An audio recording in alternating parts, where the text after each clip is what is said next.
নমস্কাৰ মই মৌজিক বন্ধুসকল কলকাতা চাওক আজি 9টা গুৰুত্বপূৰ্ণ খবৰ। প্ৰথমটো খবৰ, বাংলাদেশলৈ খেদি পঠোৱা লোকক পুনৰ ঘূৰাই অনা হ'ব ভাৰতলৈ। বাংলাদেশীক লৈ কেন্দ্ৰীয় চৰকাৰে গ্ৰহণ কৰিছে ডাঙৰ সিদ্ধান্ত, কিন্তু কিয় আৰু কাৰ বাবে লোৱা হৈছে এই সিদ্ধান্ত চাওঁ আহক। বাংলাদেশলৈ খেদি পঠোৱা লোকক পুনৰ ঘূৰাই আনিব চৰকাৰে। কেন্দ্ৰীয় চৰকাৰে এই সন্দৰ্ভত গ্ৰহণ কৰিছে ডাঙৰ সিদ্ধান্ত। বাংলাদেশলৈ বিতাড়িত একাংশ লোকৰ কৰা হ'ব নাগৰিকত্ব পৰীক্ষা। নিজকে ভাৰতীয় বুলি দাবী কৰি অহাৰ পৰিপ্ৰেক্ষিতত কেন্দ্ৰীয় চৰকাৰৰ এই সিদ্ধান্ত। নাগৰিকত্ব পৰীক্ষাৰ উদ্দেশ্যৰে পুনৰ ভাৰতলৈ লৈ আনিব এইসকল লোকক। এই পৰীক্ষাৰ ফলাফলৰ ভিত্তিতে চৰকাৰে গ্ৰহণ কৰিব পৰৱৰ্তী পদক্ষেপ। সুপ্ৰিম কোৰ্টত সলিচিটৰ জেনেৰেল তুষাৰ মেহতাৰ এই মন্তব্য। পৰৱৰ্তী খবৰ, বিজেপিৰ নাক কাটিলে জিলা সভাপতিয়ে।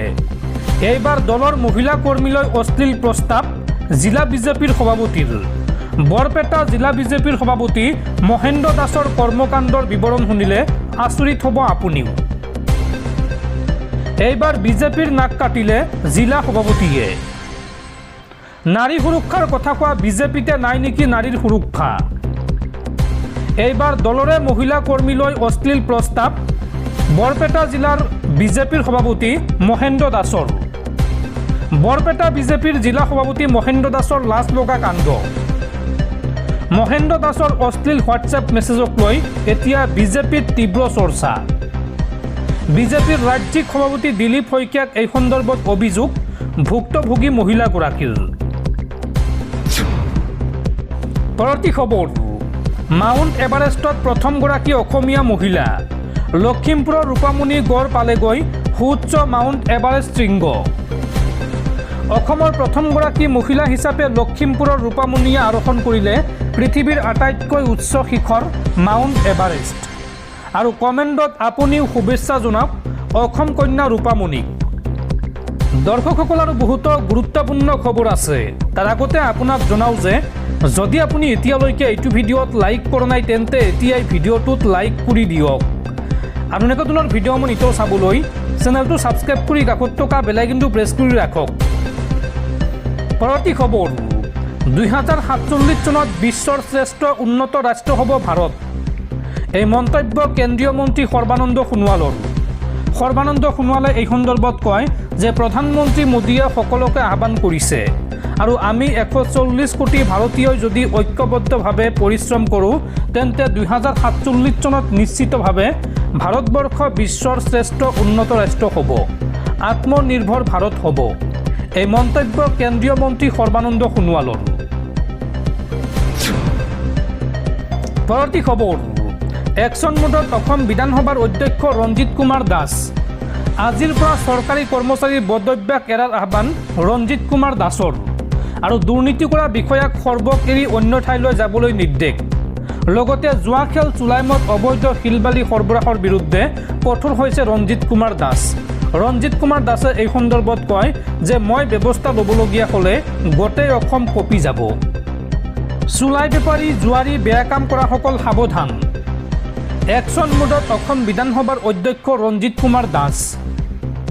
কুঅভ্যাস থকা চৰকাৰী বিষয়া কৰ্মচাৰীক কঠোৰ সকিয়নি ৰঞ্জিত কুমাৰ দাসৰ। ভৱানীপুৰ সৰ্বুক সমষ্টিত চলিব নোৱাৰিব এটাও বেয়া কাম। মণ্ডল চক্ৰ বিষয়া কৰ্মচাৰী সকলোকে কঠোৰ সকিয়নি ৰঞ্জিত কুমাৰ দাসৰ। দুৰ্নীতি ধৰা পৰিলেই লোৱা হ'ব কঠোৰ ব্যৱস্থা। এই মন্তব্য অসম বিধানসভাৰ অধ্যক্ষ ৰঞ্জিত কুমাৰ দাসৰ। পৰৱৰ্তী খবৰ, বিজেপিত যোগদান কৰাৰ পুৰস্কাৰ পালে সাংসদ ৰাঘৱ চাদ্দাই। সাংসদ ৰাঘৱ চাদ্দাক গুৰুত্বপূৰ্ণ দায়িত্ব বিজেপিৰ। ৰাজ্যসভাৰ আবেদন সমিতিৰ নতুন অধ্যক্ষ ৰাঘৱ চাদ্দা।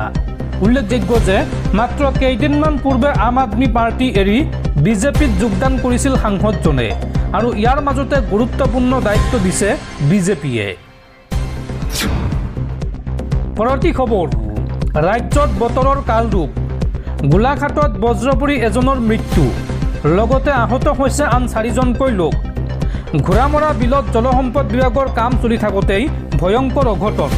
বছিৰুল ইছলাম নামৰ জলসম্পদ বিভাগৰ কৰ্মচাৰীজনৰ মৃত্যু হৈছে আৰু আহত 4জনক গোলাঘাটৰ কুশলপুৰ অসামৰিক চিকিৎসালয়ত ভৰ্তি কৰোৱা হৈছে। পৰৱৰ্তী খবৰ, মুছলিম সমাজৰ লগত আলোচনা নকৰাকৈ UCC উত্থাপন কৰাৰ পৰা বিৰত থাকক অসম চৰকাৰ। সংবাদমেল পাতি এই আহ্বান দি অসম চিভিল ছ'চাইটিৰ। মুছলিম সমাজৰ লগত আলোচনা নকৰাকৈ UCC উত্থাপন কৰাৰ পৰা বিৰত থাকক অসম চৰকাৰ। এইদৰে মন্তব্য কৰে দি অসম চিভিল ছ'চাইটিয়ে।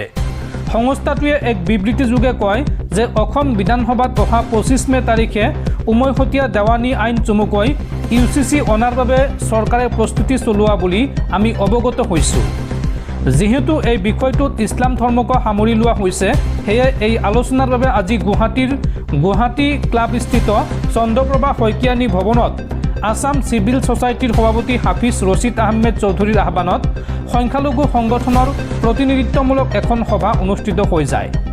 এই সভাত সভাপতিত্ব কৰে ইছলামিক সংগঠন নদৱাদুত তামিৰৰ সাংগঠনিক সম্পাদক মৌলানা ফৰিদ উদ্দিন চৌধুৰীয়ে।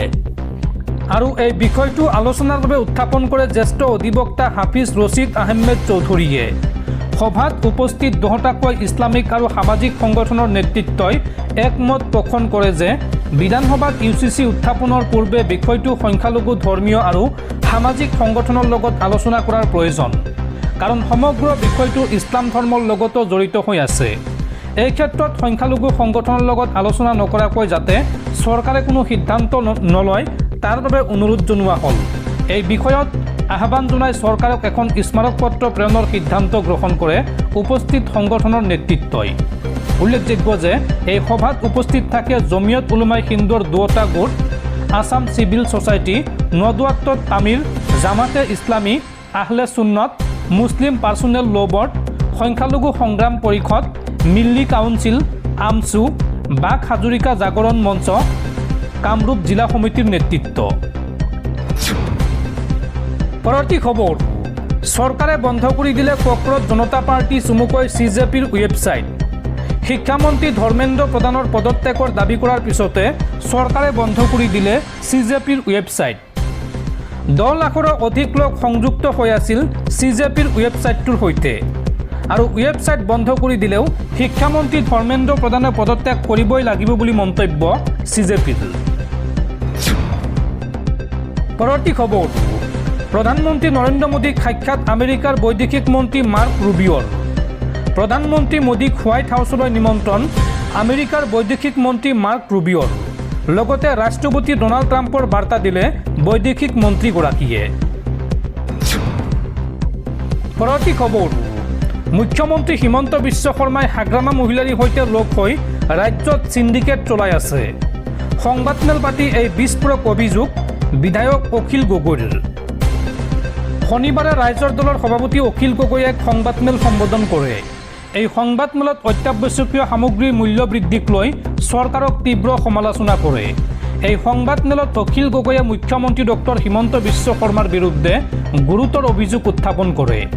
অখিল গগৈয়ে উল্লেখ কৰে যে মুখ্যমন্ত্ৰী হিমন্ত বিশ্ব শৰ্মাই হাগ্ৰামা মহিলাৰ সৈতে লগ হৈ শ্ৰীৰামপুৰ গেট আৰু বক্সিৰহাট গেটত চিণ্ডিকেট চলাইছে।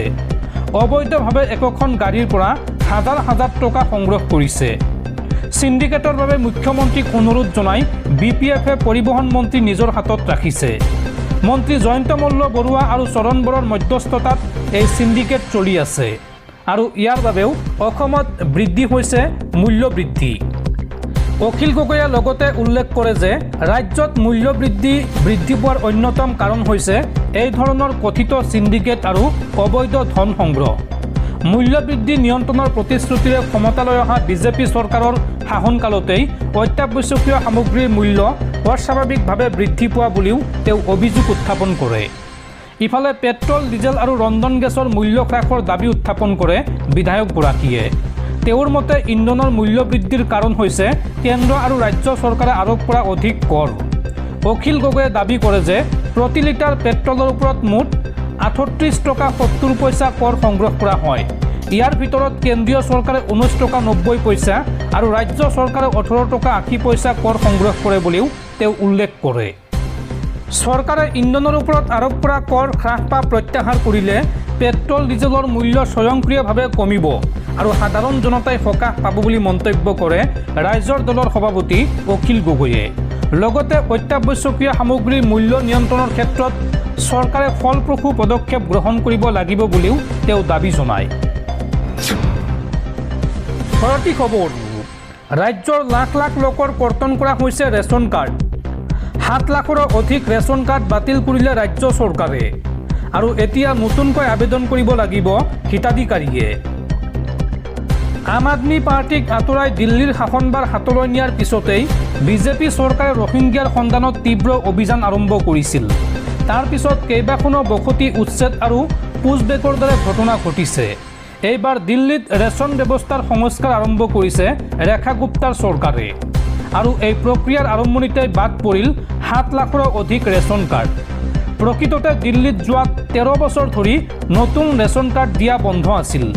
বিজেপি চৰকাৰে এই প্ৰক্ৰিয়া নতুনকৈ আৰম্ভ কৰিছে।